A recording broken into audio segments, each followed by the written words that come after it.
Muchas gracias, estimada presidenta. Adelante, senadora.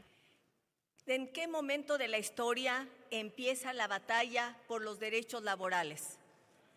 Hay que fijarla bien porque generalmente cuando hablamos de revoluciones y de derechos hablamos de la Revolución Francesa como un parteaguas, pero esos fueron los derechos políticos, los derechos del ciudadano. En cambio, la Revolución Industrial en el siglo XVIII y XIX, por las enormes y tremendas jornadas de trabajo que eran insoportables, donde trabajaban hombres, mujeres, niños. Ahí tenemos algunas de las novelas más extraordinarias sobre esa explotación. Llevaron a que el movimiento obrero, y hablo de movimiento obrero porque fue la insurgencia, la creación, el momento del crecimiento y de su fundación del movimiento obrero, lo que empezó a plantear fue reducción de la jornada laboral. Fue la demanda principal.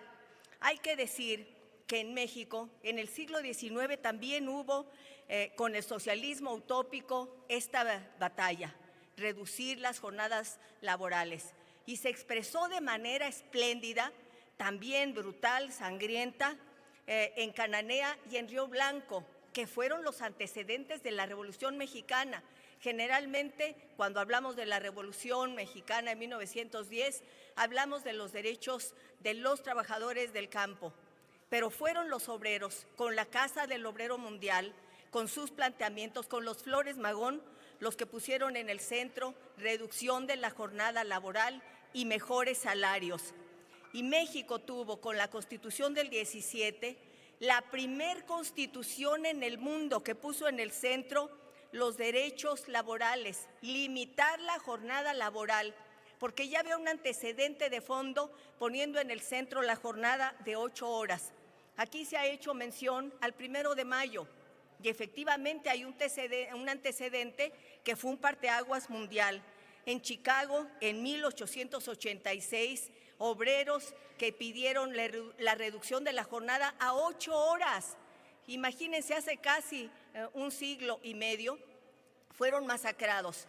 Se habla de ese momento como el momento de los mártires de Chicago. Pero esa demanda continuó y cuando México lo retoma en la Constitución de 1910, lo hizo incluso antes de la Revolución de Octubre en Rusia, mucho antes. Fue la primera constitución del planeta que lo planteó. Y México fue pionero en 1931 en establecer en un ordenamiento legal la Ley Federal del Trabajo, un límite a la jornada laboral y el derecho al descanso, que es un derecho fundamental. Se trata de justicia social y se trata del derecho al tiempo propio y del derecho al descanso. La OIT en 1919, después de la Constitución del 17, lo que planteó en su convención número 1 fue que debía limitarse la jornada laboral a 8 horas. Pero no se limitó a eso la OIT, sino que avanzó. En 1935, y hago referencia de esto porque no es un asunto nuevo, en el convenio 47, la OIT planteó que debía reducirse a 40 horas la jornada laboral en 1935. Y Francia fue el primer país que tomó la alternativa y estableció la jornada laboral de 40 horas y ha continuado reduciéndola. Hoy Francia tiene una jornada laboral de 35 horas. También en 1962 la OIT recomendó reducir las horas de trabajo como un compromiso de todos los países. En América Latina, Ecuador, República Dominicana, Chile, Colombia han avanzado.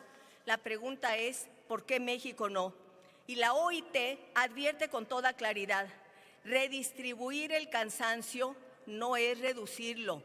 Se trata de 5 días con 2 de descanso, porque se trata de que no haya excepciones en el derecho al tiempo propio. La OIT establece con toda claridad que concebir la reducción de la jornada laboral significa salud integral, descanso y dignidad. Y se ha hablado además de conciliar la vida laboral con el tiempo propio y la vida familiar. La verdadera reducción del tiempo de trabajo no consiste en trabajar lo mismo en menos días, sino en trabajar menos para vivir mejor. Hay que decir también, la OIT establece, debe haber límites máximos a las horas ordinarias, regular estrictamente las horas extraordinarias y garantizar periodos suficientes de descanso semanal. La propuesta de Movimiento Ciudadano, que es pionera en nuestro país en este ámbito, recoge Concluya, lo que senadora. plantea la Organización Internacional del Trabajo. Termino, señora presidenta.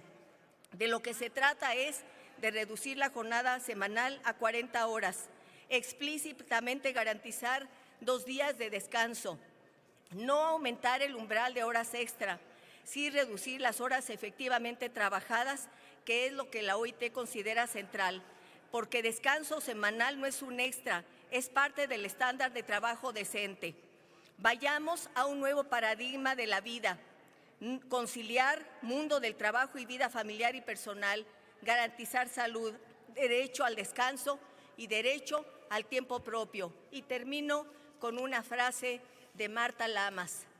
¿A qué le dedicamos nuestro escaso y valioso tiempo sobre la tierra? Tiene que ser, sí, a trabajar, pero también a garantizar nuestro derecho al descanso, a nuestro tiempo propio. Muchas gracias.